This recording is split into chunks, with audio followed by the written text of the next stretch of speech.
All right, we are very quickly going to run through the no crank, no start diagnosis because most importantly, I want to fix this car before kickoff for Denver Broncos opening season. And also because honestly, this is a much more simple diagnosis. There's much fewer variables with a no crank, no start. Your problems are going to be dead battery, and then you'll have to find out why you have a dead battery. Is it because the alternator isn't working? Is it because you have some type of parasitic draw on the battery? Is it because the battery is bad? You also could have a starter problem. You also could have an ignition switch problem, and you also could have obviously any number of wiring problems or wiring high resistance problems, things like that, which we'll talk about. But really you've got much fewer variables, and each of the variables are considerably easier to diagnose really using just a multimeter. So I'm going to assume you know how to use a DVOM. If you do not, then there's thousands of videos on how to not only use a DVOM, but how to do things like test batteries with them and stuff, which is why I'm going to breeze through this. I try to make my channel more on stuff that's not as easily available on the internet, but a lot of this is going to be repetitious with things that are already out there. So the first thing we're going to do is we would test the battery. Now, of course, as you know, this car does start and run, so we'll have to pretend that this is a no crank, no start. One of the first things you'll want to do, again, a system of methodology. With experience, you'll know where to kind of start with your direction. Obviously, if things like the headlights don't work or the door chime is really weak sounding, things like that, the instrument panel's kind of goofy looking, a dead battery is probably a good place to start because no other accessories are working with the car. If the car starts with a jump start, that also really good indication that your battery may be the problem, but it may not be a dead battery. Sometimes it can be the connection. So let's go ahead and test the battery and see what happens. All right, so we can see in testing this battery that we do have 12.6 volts. We would also assume that without the car running, that the headlights would work, the radio would work, things like that. Now, just because you have 12.6 volts, that does not mean the battery is good. You can have a couple problems. First of all, it may be that the battery does not have the ability to deliver a load. So right now at rest, we're seeing 12.6 volts, but as soon as we try to start the car, we may see it dip down to 4 or 5 volts maybe, obviously not enough to run a starter motor. We also could have a situation where the battery is actually good, but it cannot deliver the voltage because we have corroded terminals and wiring. That is actually the #1 thing that I fix in the field on a no crank, no start. It turns out that the wiring is corroded at the battery terminals, and you will have to clean those. It is imperative that the battery terminals and also the terminals at your starter be free of rust and corrosion and things like that. So that's a great place to start.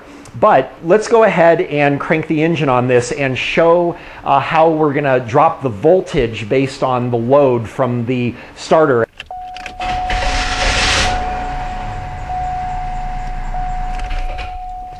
All right, so we could kill two birds with one stone. We actually both confirmed that the battery voltage stayed above 10 during the cranking. And also, if you noticed, while the engine was running, we got up to about 13.5 volts, much higher than the static battery voltage. This confirms our alternator works. We will get to that. So right there, if you try cranking the car and you see that you have good voltage during the crank, and yet you still do not get any activity, then most likely your battery is not dead. Buying a new battery will not fix the problem. Very often on those stupid chat rooms and your buddies and everything, they're going to give you the advice to replace the battery, and then if that doesn't work, replace the alternator. We do not do that on this channel. We change only the parts that we know need fixing, and this battery does not need replacement.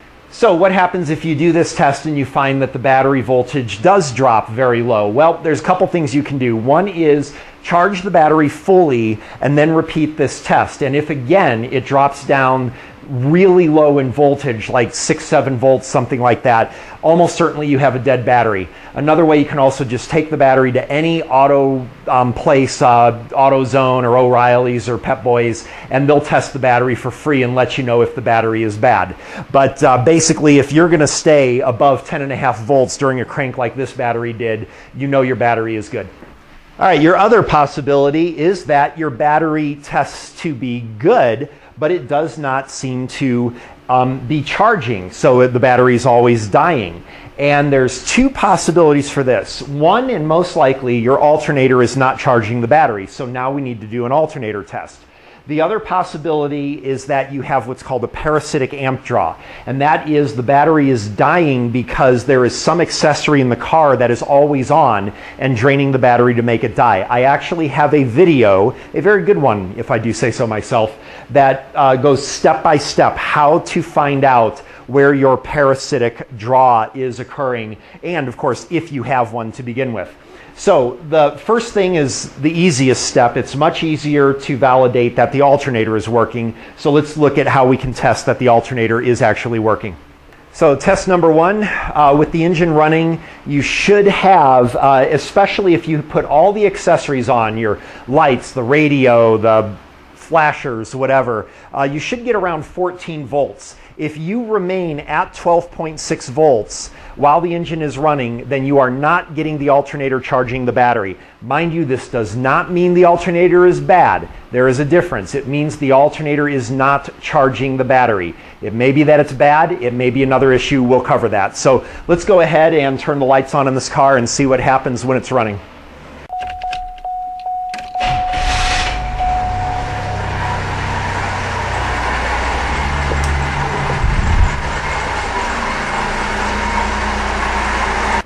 All right, so assuming that you jump start the battery and you run the car and you see that you do have 14 volts, you can rule out the alternator as a problem. You're going to have to look back at what caused your dead battery. It's not because of the alternator.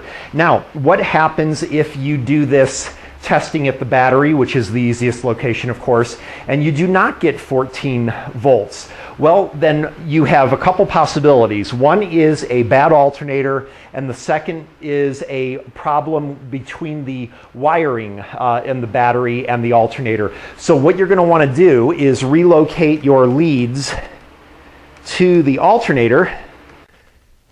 And what I've done is I've connected my DVOM positive terminal to the battery positive location on the back of the alternator, and then I can just touch anywhere for a ground, and we can see that we've got our battery voltage now. But the idea here is when I run the engine, I should get 14 volts at the alternator because I'm measuring from the alternator instead of from the battery.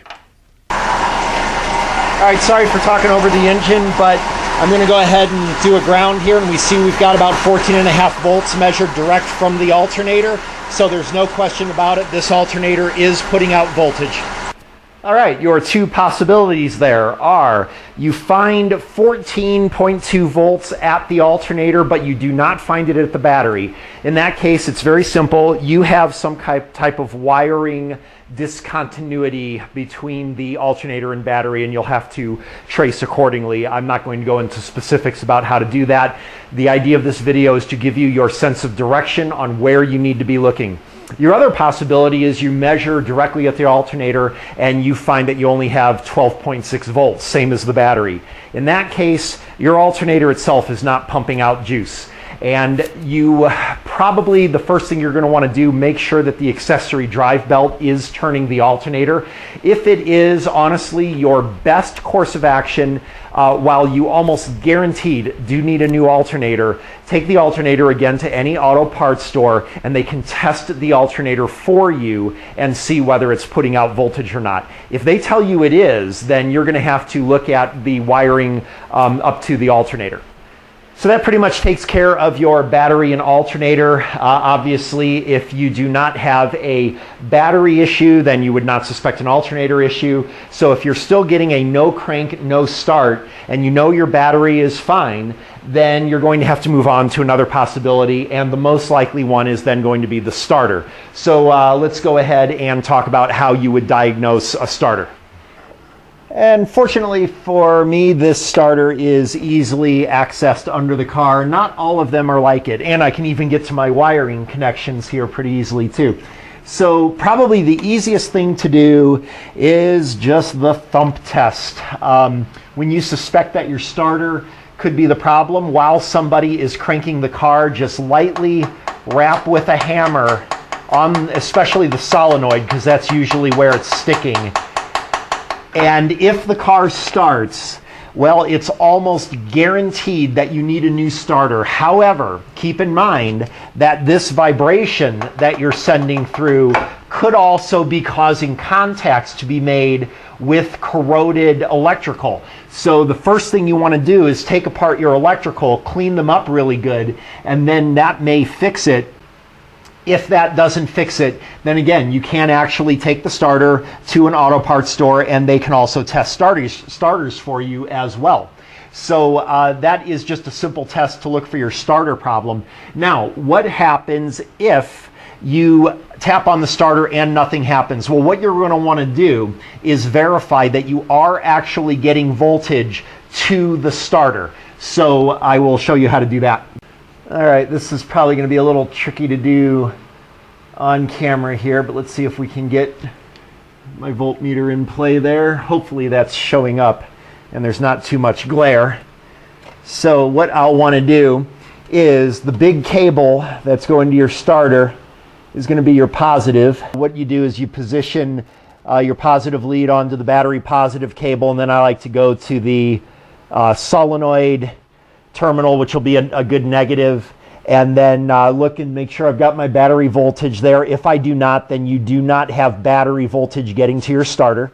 So we saw we did have 12 volts there. Now notice that when I was testing for the battery positive, I wasn't actually testing on the cable. I was actually testing on the terminal to make sure that we don't have corrosion between the terminal and the cable. So if I measure that there's battery voltage on the cable, but not at the terminal, then I know we've got a corrosion problem, and I'll have to take that apart and fix it.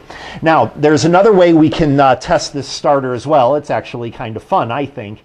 This is going to be really noisy, especially because this loose harmonic balancer part here going on. But you can actually manually run the starter as well. And you just take a screwdriver and connect the points on your solenoid. Okay, so as we can see, we can cause the starter to run, so we know we've got power to the starter. If, when turning the ignition key, you get absolutely no activity, but you are able to start the starter with the screwdriver like that, then you're going to definitely need to look into your ignition switch or wiring from the ignition switch to the starter.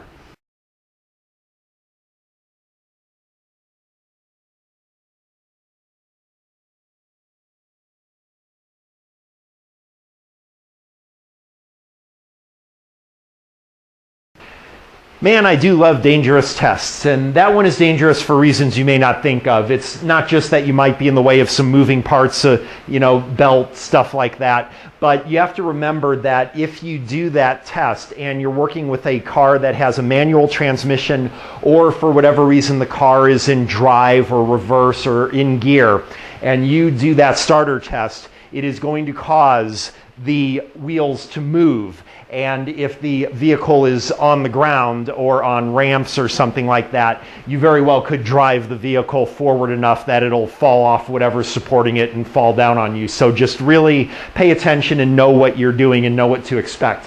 Now, obviously at this stage, we'd be looking at electrical diagnosis, and we're not going to go into the specifics because you can go to all kinds of things, looking at the ignition switch or the wiring from the ignition switch or any number of fuses. So the idea is at this point, you have a direction to go. You know that the starter is okay, but you're not getting activity from the starter.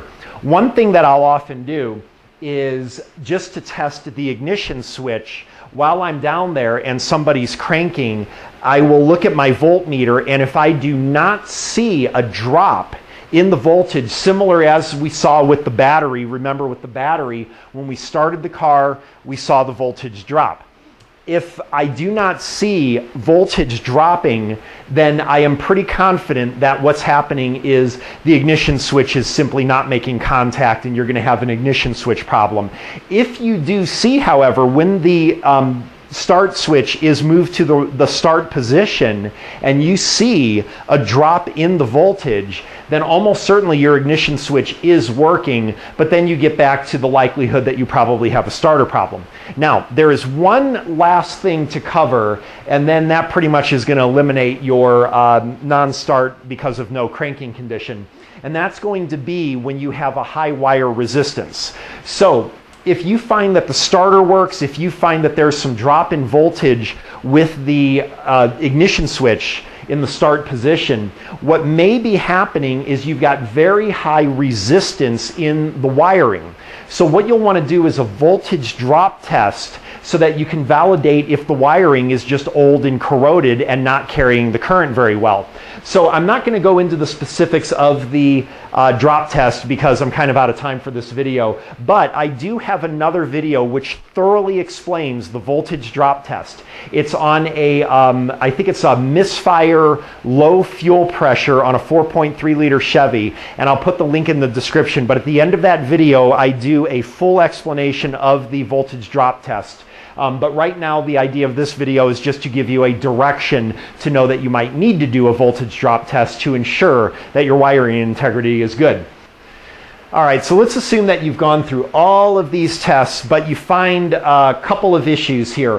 One of them would be that the starter just free spins. You don't hear the engine turning over, but you hear the starter spinning. In that case, you've probably got a mechanical problem where the starter is not engaging with the drive plate or flywheel, so you'll have to examine the spacing of the starter. Maybe there's some damage with the flywheel. If there's missing teeth, then the starter's just spinning and not grabbing onto the flywheel to turn the engine over, so you'll have to examine that. Your other possibility is, and I hope this isn't it, you may have a locked engine. If no matter what you do, it seems like the starter just clicks. Maybe you even went ahead and removed the starter and bench tested it or took it to a shop to test it and they say the starter's fine.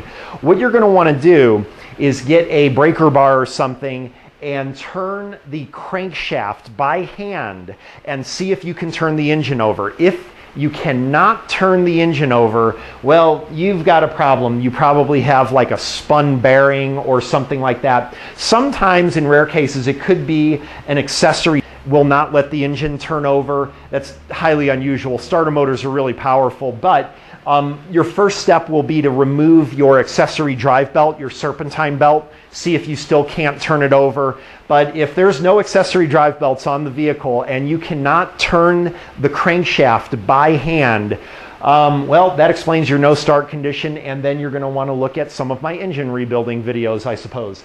But anyway, this pretty much covers everything for a cranking and non-cranking no start. In the future, when I hopefully get another cranking no start, which are kind of fun, I'm just going to zip through my FASTTEC method in real time, show how I actually would bounce around in that method based on the particular engine I'm working on to get a diagnosis, usually within about 10 minutes. So hopefully we'll get a chance for that. But until then, thanks for watching. I hope you found this helpful.